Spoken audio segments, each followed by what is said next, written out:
Tonight, from protests to produce to pigskin, it's going to be a busy weekend here in Madison. We'll take a look at all the big events and what to keep an eye out for if you plan to be downtown. The First Warn Weather Team, we're keeping an eye on a cold front making its way into southern Wisconsin, giving a couple showers already on Radar 3000. How much rain can you expect this weekend? And will it impact your Saturday or Sunday plans? I'll let you know. And later, it's day 17 of the government shutdown, one of the longest in modern history. What lawmakers from Wisconsin are saying about the ongoing standstill. And we welcome you to News 3 Now at 6. Good evening. Thanks for joining us. I'm Eric Franke. And I'm Sarah Carlson. It will certainly be an eventful weekend in downtown Madison. But it is one that both police and other city employees told our Maren Rosen they have spent months preparing for. The city is expecting an influx of traffic this weekend, with lane closures on John Nolan Drive and 3 major events happening on Saturday. The weekly farmers market kicks off Saturday morning, and the Badgers will face Ohio State at 2:30.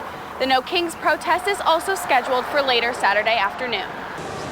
We'll have a lot of people here who don't necessarily know the Madison area well. UWPD is expecting intense traffic as people enter and leave the downtown area on Saturday. When you add all these extra layers that are occurring, the events happening in downtown Madison, the construction project, the traveling team fans who aren't familiar with Madison, it's just a lot of extra layers involved that are probably going to impact traffic quite a bit. But the police and city workers say they and emergency services are well prepared and well staffed to handle the festivities. The city is prepared for all of these things to happen at once, where we're in contact with Madison Police Department, with emergency response, to make sure that everything is ready. With the weather expected to be nice, visitors still have every reason to visit downtown. I would recommend coming downtown. Even if there's going to be a lot of people, that's the fun of it. That's when our community comes together, they get to connect, they get to know each other. UWPD is recommending for all visitors to pack your patience and give yourself plenty of time to get where you need to go. Reporting in Madison, I'm Maren Rosen, News 3 Now.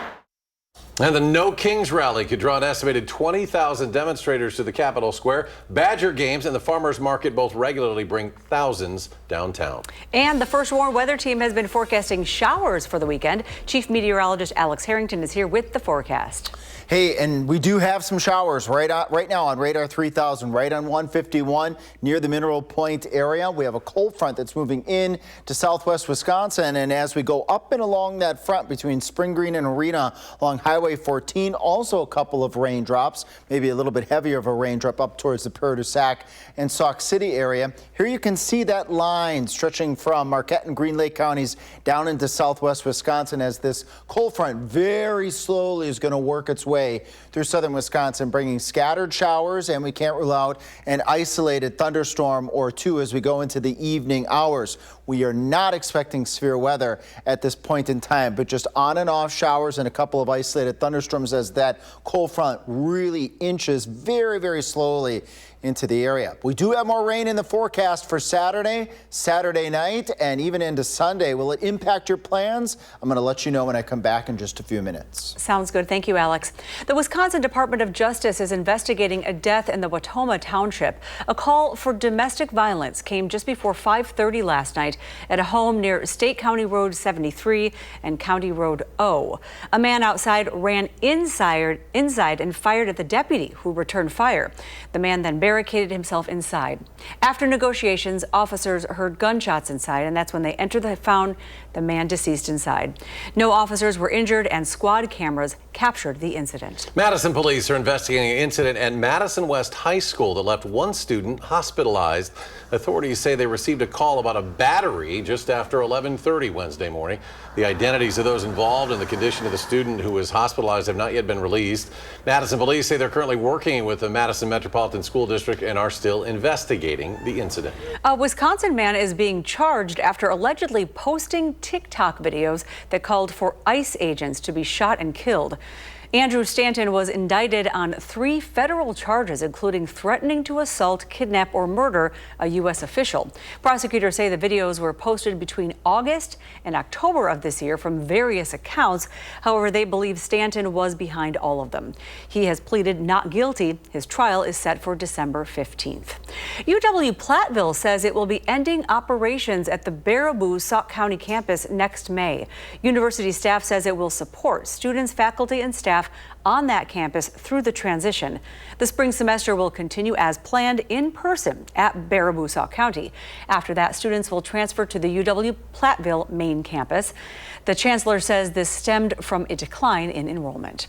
Well, but the federal government shutdown is set to enter a third week. Lawmakers on both sides of the aisle are still playing the blame game. Our Ellie LaLiberte spoke today with two of Wisconsin's lawmakers in Washington to see how long they think it'll last.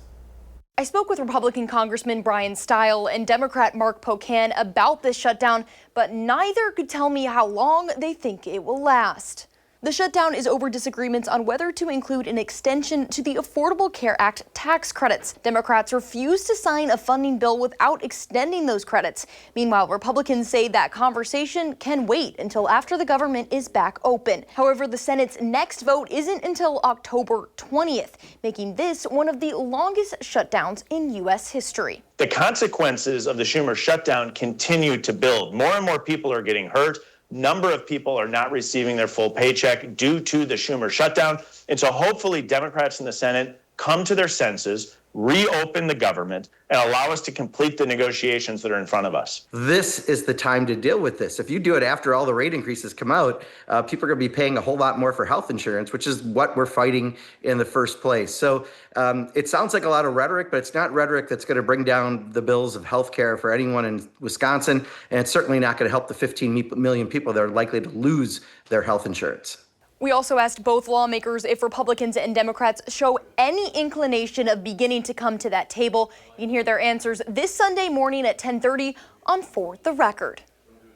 All right, thank you, Ellie. In more local news, one of the busiest streets in Madison will have to be closed for some railroad crossing repair coming up soon. Work will begin on Packers Avenue October 27th.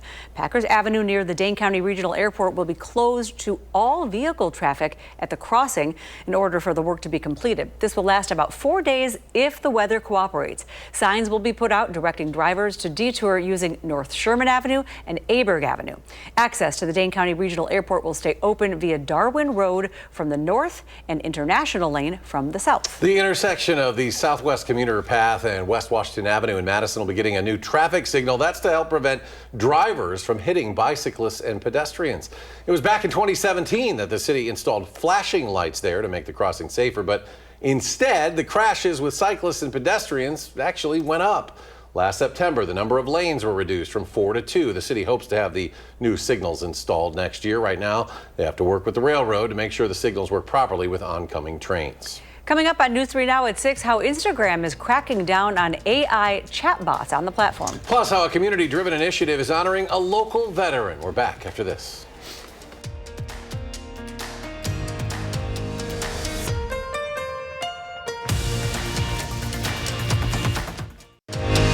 You're watching News 3 Now at 6.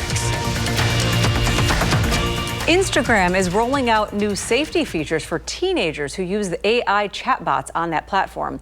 The move comes amid growing concern over the impact those chatbots have on teenagers' mental health. The new feature would allow parents to block their teens from having conversations with certain AI characters and also send parents chat summaries. Instagram would also restrict chatbot conversations on issues such as self-harm, eating disorders, and sexual topics. AI chatbots have drawn scrutiny because of how some teenagers communicate with them as if they are human. Meta says these new safety features will allow teens to use AI in a way that's beneficial, with guardrails and oversight in place. Brian and Erin Hines own Hines Contracting. It's a company that replaces roofs for veterans in need. They run a program where community members nominate veterans like Jerry, who built his home over 40 years ago. Jerry's a Korean War veteran from Cross Plains, recently received a new roof in a single day thanks to the program that aims to give back to those who have served our country. Thank you. Thank you a lot. We can never repay them for what they're doing for us. Generally with all of our roofs, and especially with this one, we're going to start at like 7:30 to get the roof tore off. He ended up needing some OSB to get replaced on the roof, and we'll still be done this afternoon. Everything cleaned up at 4 or 5 o'clock. Well, very nice. Organizers say seeing the veterans' joy is what makes the program so special. Well, still ahead, how some student resource officers got back at some high school students. Plus, the holidays will be here before you know it, what travel experts are saying about this year's travel forecast. And how's the weather looking for that busy weekend in downtown Madison? Alex has the complete forecast and the answer when we come back.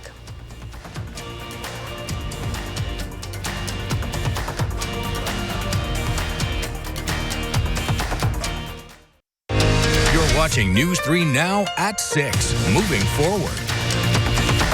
Believe it or not, Thanksgiving is fast approaching, and most Americans say they plan to travel for the holidays. Despite some signs of economic trouble, Thanksgiving and Christmas look like potential record breakers again. Booking data looking at 2024 versus 25 shows holiday trips booked between June 30th and October 8th are up 2.2% for Thanksgiving and up nearly 1% for Christmas week. NerdWallet's annual holiday travel report expects Americans to spend $311 billion on flights and hotels this year, about $2,600 a person. That's up from $360 last year. This is really the week that you want to be booking your Thanksgiving travel, and we are not far out from the week that you want to make sure you've got your Christmas locked in. Your Christmas travel should be booked that first week of November. NerdWallet says in general, you want to try to book Christmas travel at least 51 days in advance. That's November 4th for Christmas week. After that, expect those prices to start rising. The DNR will soon be holding ATV and snowmobile safety courses in Westport. Tomorrow's registration day for both, with the ATV course set for November 1st, the snowmobile course the next day, November 2nd. Each course $10. It'll be held at the Dane County Law Enforcement Training Center. For more information, visit the DNR Go Wild website. We don't remember really what snow feels like right now, but it won't be long. We do know it won't be this weekend. Alex has the complete forecast. Yeah, I hope it's not this weekend, or I might be out of a job with my forecast here. But I am tracking showers here at Radar 3000. One lone shower here between Barneville and Highway 14. Moving off towards the north and east will likely catch the Mazomania area here before too long. We had a shower over the Prairie du Sac area. Now that's between Moon Valley, Merrimack, and Lake Wisconsin. Just a few raindrops. We're not seeing anything strong right now. The strongest shower, though, here rather is just now. It's really racing off rather quick east of the Marquette area, just east of Highway 73. Not even any lightning with that shower. But this is along a cold front, a relatively weak cold front at that here. Just look at the sparse nature of these showers as it slowly tries to work its way through southern Wisconsin, if not holding stationary right now. So we're going to continue to see showers and isolated thunderstorms along this front, even as we head towards 3 o'clock in the morning. The front really hasn't moved at all here across southern Wisconsin. So that shower and isolated thunderstorm activity, that's going to continue. Madison, Jefferson, Janesville at 3 o'clock in the morning. Then as we head towards 6, remember that's about the start of when folks start heading downtown for the farmers market. Partly sunny conditions. Showers go off to the east further into Saturday. We might even break into some sunshine. That's going to allow us to warm up well into the 70s. 2:30 p.m. What time's that? That's the kickoff of the Badger game. Looking dry at this point in time before another ripple of energy rides along this front at 11 o'clock. Showers breaking up, maybe a thunderstorm or two. Viroqua down to Monroe over towards Janesville, filling in on the backside of this weather system. We call this a deformation zone, or the trowel sometimes. That's just some weather jargon, meaning this is a solid area of rain and gusty winds and probably cool temperatures at that as well. We'll get down into the 40s, the upper 40s as we go into Sunday night, and then that weather system races off towards the east with that rain shield heading off towards Lake Michigan, and what we get replaced with, the cool temperatures. About 3/4 of an inch of water, I think, is a good bet across all of southern Wisconsin, provided the track, especially if that second weather system Saturday night going into early Sunday, does not move any further to the south and towards the east. Winds gusty. They've been gusty today, gusting at time to 30 miles per hour. On Saturday, between the weather systems, we'll see those wind gusts go down a bit in that 5 to 50 mile per hour range. So not as breezy on Saturday, before Sunday. The colors come back. When you see a colorful map, that usually means there's some weather going on. Northwest breeze is coming in at 30 miles per hour as we head into Sunday afternoon, and much cooler temperatures. We'll do 74 for high temperature Saturday, 58 on Sunday. That could be in the early to mid-afternoon hours, and with maybe even some falling temperatures as well. So that breezy conditions will be picking back up on Sunday, lasting into Monday at 65. Then we really cool down after that, staying in the 50s for highs, 40s to upper 30s for lows. So the Badger game, I think we're going to squeeze in high and dry with those showers and maybe a thunderstorm or two building back in well after the Badger game Saturday night. And at 10, I'm going to fill us in a little bit more on our fall colors. So if you're not going to be going to some of these other festivities this weekend, I want to let you know where those peak colors are at. Tune in at 10. It's been beautiful so far. Yes, it has. Thanks, Alex, thank you. Some school resource officers gave some high schoolers a taste of their own medicine at a recent homecoming game. This is great. As is tradition, the seniors at Hartford Union High School throw toilet paper around the school the night before the homecoming football game. But this year, the resource officers took matters into their own hands. Using a leaf blower with toilet paper at the end of it, the officers covered the students during the game. These two new SROs wanted to kick off the year on a high note. Toilet papering is one thing, but when they actually need you for, a very serious situation in their life, that they feel comfortable to come to you and speak to you about something like that. So it's been great. They're having fun too. The school allows the senior traditional prank as long as it's not on private property and no other serious vandalism. Plus the students have to clean it up themselves. Meanwhile, the officers are already plotting to roll out another prank in the future.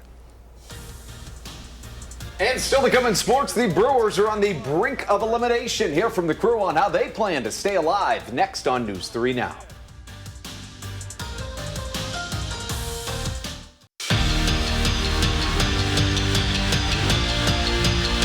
The hockey season is long in college, and that's why it's good to break it up. The best way to do that is to play in tournaments early in the season, which is why we head to Schenectady, New York, where Wisconsin women's hockey played Vermont first thing this morning. And surprise, surprise, this one was all Badgers from the get-go. Second period, already leading 2-0, and Bucky wanted more. KK Harvey scores one of her 2 goals in the game, giving the best defender and probably player in the country 5 goals on the season. And later, how good has Cassie Hall been? She had 2 goals of her own against the Catamounts, giving her a team-leading 7 goals through 7 games. Wisconsin wins 8-1, the final score.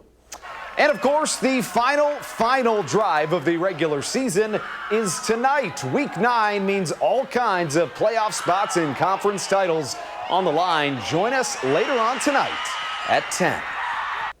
Make no mistake about it, the challenge ahead for the Brewers is big. Starting tonight, they'll need to win 4 games in a row against the Dodgers to come all the way back and win the NLCS. But looking at it like that doesn't help anybody. But it does help to remember that this team has done some amazing things. We're in a big hole.